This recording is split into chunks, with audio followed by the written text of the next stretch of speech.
When I put our Hytale community survey out into the field, I was expecting to see a lot of ideas and opinions about the various game modes, lots of thoughts on what the world of Orbis should look and feel like. But what I wasn't expecting was the dozens of opinions on Hytale's payment model. My name is Codiak, and today we're talking money and how different models could change the way we experience Hytale.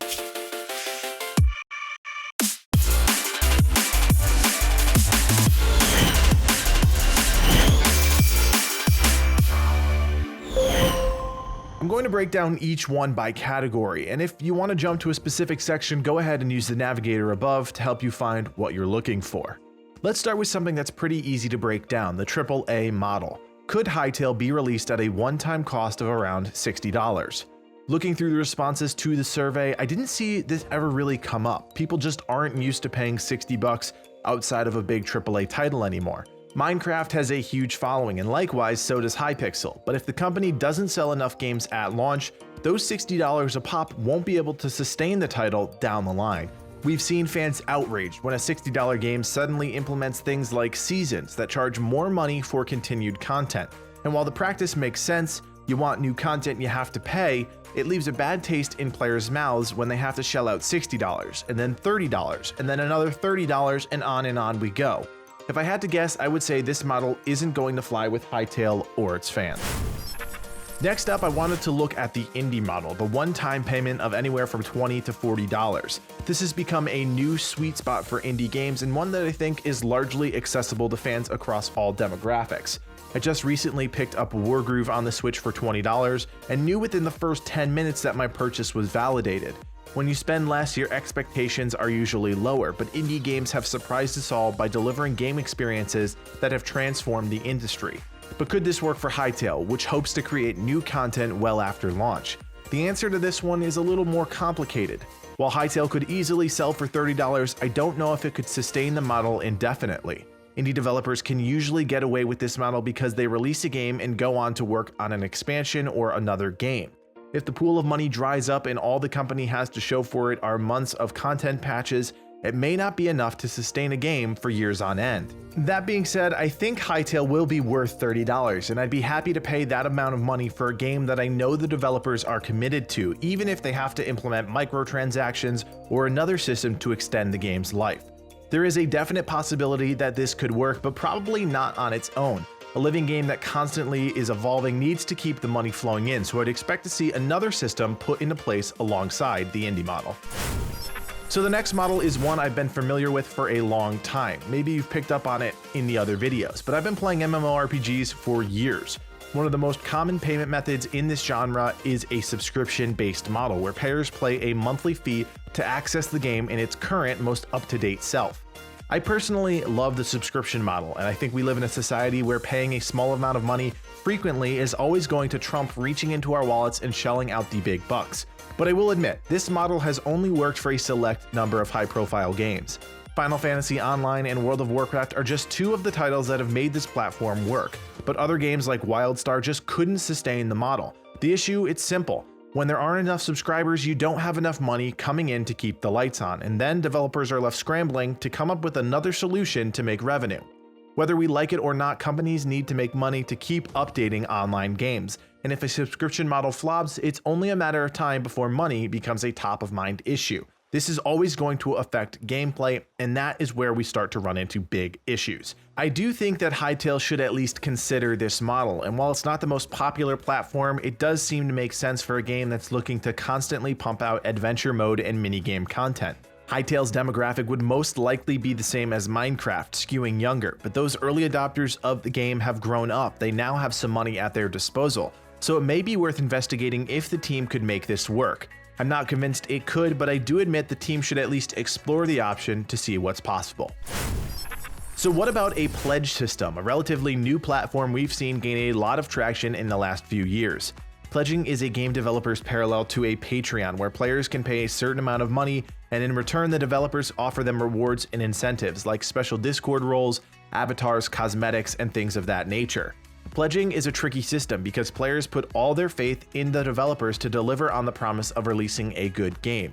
It's just like Kickstarter. You give a company money hoping they create something good, but sometimes you're left holding the bag.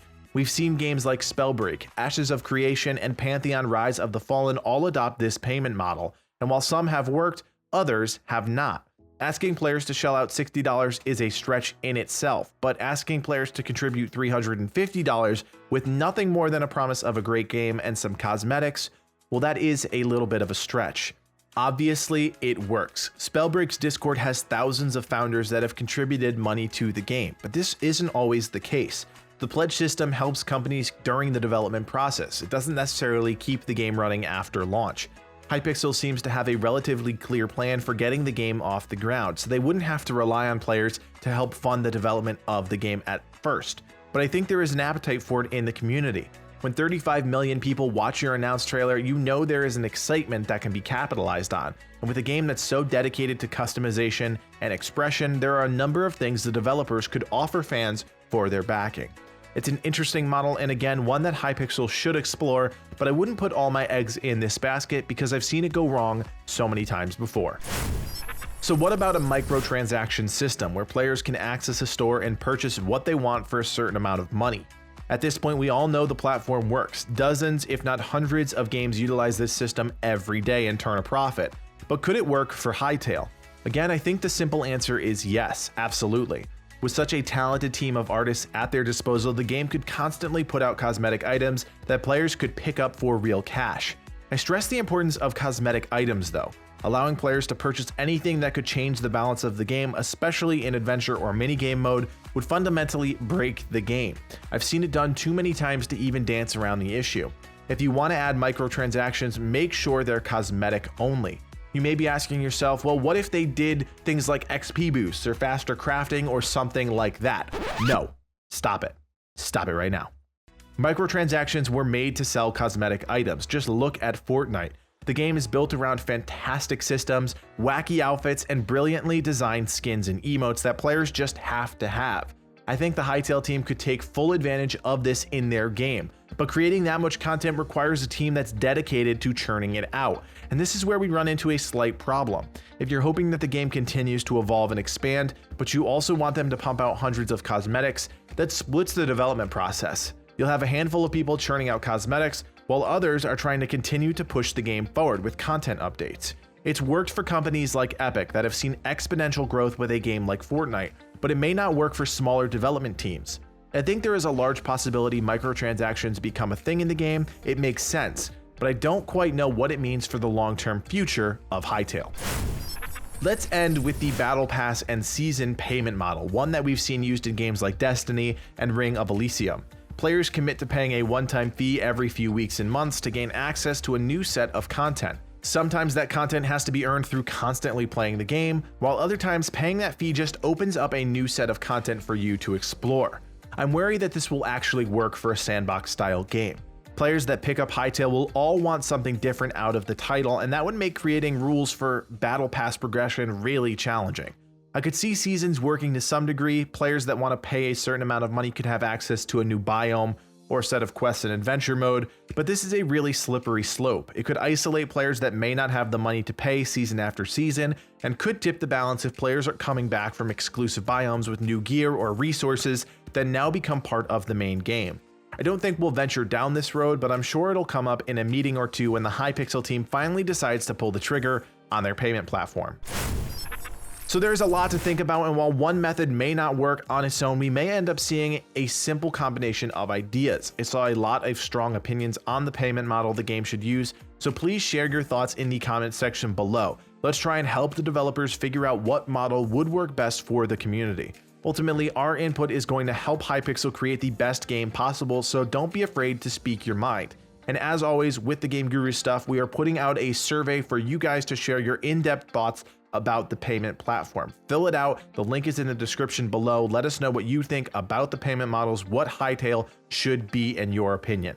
My name is Codiak, and from everyone here at the Game Gurus, thanks for watching and play on.